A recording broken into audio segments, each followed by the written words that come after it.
Sagareshwar Kim समुद्र।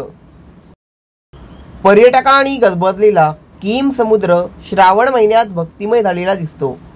पर्यटकांनी गजबजलेला Kim समुद्र श्रावण महिन्यात भक्तिमय झालेला दिसतो। या लाडक्या श्रावण महिन्यातच समुद्रात शिवलिंगाचं दर्शन होतो। या लाडक्या श्रावण महिन्यातच समुद्रात शिवलिंगाचं दर्शन होतो।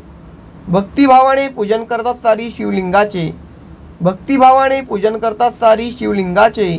साक्षात येथे आल्यावर दर्शन घडून येते महादेवाचे, साक्षात येथे आल्यावर दर्शन घडून येते महादेवाचे। श्रावणी सोमवारी शिवलिंग पाहण्यासाठी अनेक भक्तजण येतात।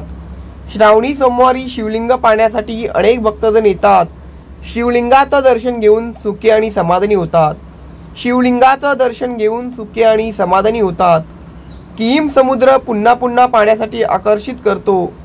किम समुद्र पुन्हा पुन्हा पाहण्यासाठी आकर्षित करतो। पर्यटनासोबत देवदर्शनही घडून जातो। पर्यटनासोबत देवदर्शनही घडून जातो। क्षणात क्षण काढून घ्यावा, वेळ काढून श्रावण महिन्यात किम समुद्र पाहायला यावा। क्षणात क्षण काढून घ्यावा, वेळ काढून श्रावण महिन्यात किम समुद्र पाहायला यावा। या भक्तिमय वातावरणात रमून जावा, या भक्तिमय वातावरणात रमून जावा।